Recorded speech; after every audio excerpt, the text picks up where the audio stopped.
Tiga informasi resmi dari Taspen bagi pensiunan pada malam hari ini, mulai dari kenaikan gaji, pesangon hingga 1 miliar rupiah, serta ada kabar gembira bagi pensiunan yang mana Sri Mulyani telah menekan aturan atau menerbitkan juknis atau telah menerbitkan PMK, Peraturan Menteri Keuangan yang mana akan dicairkan bagi pensiunan pada waktu berikut ini. Nah, apakah yang telah disiapkan oleh Sri Mulyani? Berikut kita ulas ketiga informasi ini pada malam hari ini. Kita masuk di informasi pertama terkait dengan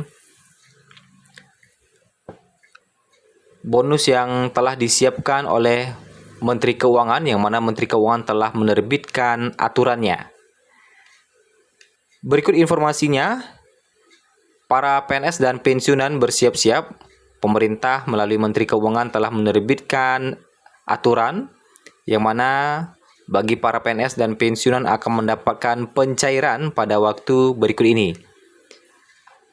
Ada beragam hal yang diberikan pemerintah kepada para pensiunan agar bisa hidup dengan nyaman, termasuk pencairan yang akan dilakukan oleh Menteri Keuangan. Adapun pencairan ini merupakan salah satu langkah tegas pemerintah untuk menjamin kesejahteraan para pensiunan, terutama dalam waktu-waktu yang krusial.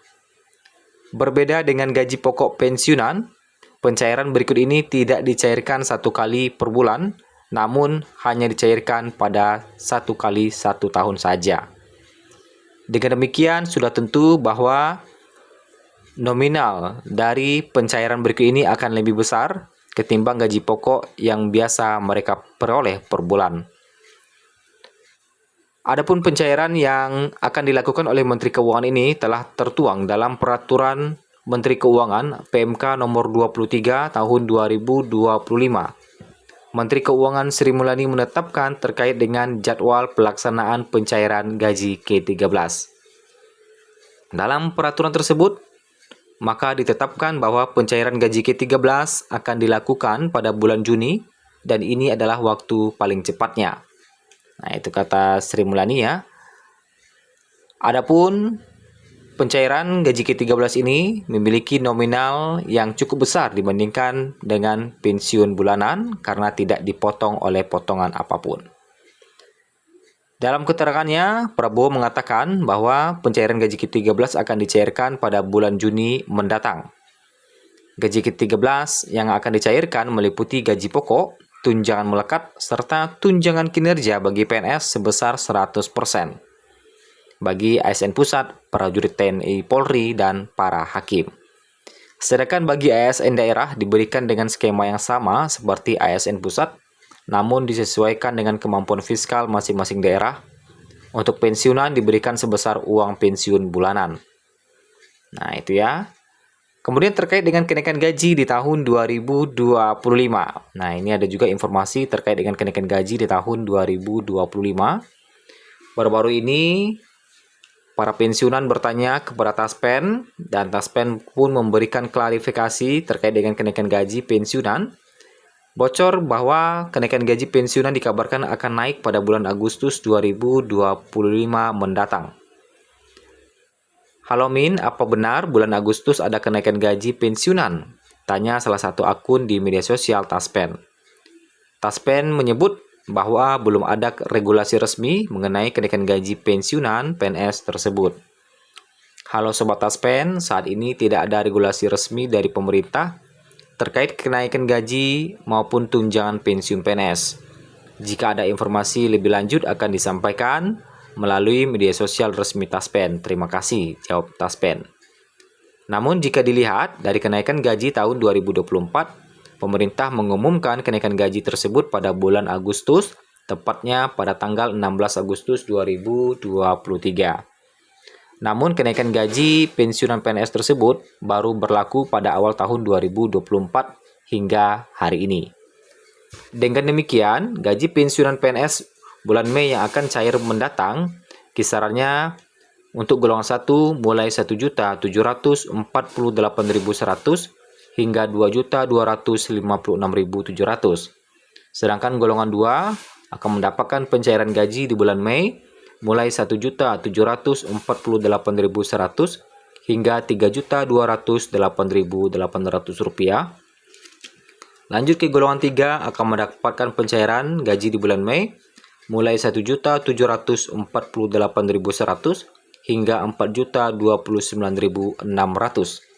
Dan golongan 4 mulai Rp1.748.100 sampai Rp4.957.100. Ini baru gaji pokoknya saja. Nominal tersebut akan berlaku hingga pemerintah mengeluarkan regulasi baru mengenai gaji pensiunan PNS. Jadi untuk kenaikan gaji kita masih menantikan regulasinya dari Presiden ataupun dari Menteri Keuangan. Adapun informasi terbaru terkait dengan skema fully funded yang kabarnya telah mendapatkan restu dari Menteri Keuangan. Lantas kapan skema fully funded ini akan mulai diberlakukan? Nah, mari kita ulas lagi di berita ketiga. Pemerintah tengah mengkaji secara serius perubahan skema dana pensiun ASN dari sistem PSU GO menjadi sistem fully funded. Menteri Keuangan Sri Mulyani menegaskan langkah ini muncul sebagai respon atas kekhawatiran mengenai tingginya beban anggaran negara dalam membiayai pensiun ASN yang semakin meningkat setiap tahunnya. Di tengah peningkatan belanja negara, terutama untuk pembayaran tunjangan hari raya dan gaji ke-13, pemerintah merasa perlu melakukan reformasi sistem pensiun agar lebih berkelanjutan dan efisien di masa depan.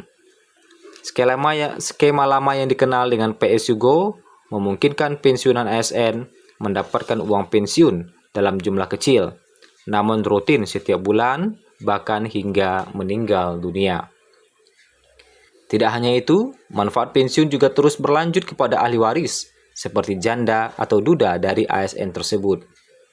Meskipun memberikan kepastian bagi pensiunan dan keluarganya, sistem ini membebani negara karena seluruh biaya dibayarkan langsung dari APBN tanpa cadangan dana yang terkelola secara khusus. Sebagai alternatif, skema baru yang dikaji adalah sistem fully funded, yang pada prinsipnya serupa dengan sistem asuransi atau investasi. Dalam sistem ini, seluruh dana pensiun ASN akan dikumpulkan selama masa kerja dan dikelola secara profesional. Ketika ASN memasuki masa pensiun, seluruh dana yang telah terkumpul selama masa pengabdiannya akan dibayarkan dalam satu kali pencairan, tergantung pada jumlah kontribusi dan hasil kelola dana tersebut. Skema fully funded ini digadang-gadang akan membuat para pensiunan mendapatkan dana hingga Rp1 miliar. Sudah banyak para pensiunan yang berharap kapan mulai diberlakukan skema fully funded ini agar dananya bisa digunakan sebagai untuk modal usaha dan berbagai keperluan lainnya. Kapankah skema fully funded ini akan diberlakukan? Hingga malam ini kita masih menunggu aturan atau regulasi resmi dari Menteri Keuangan.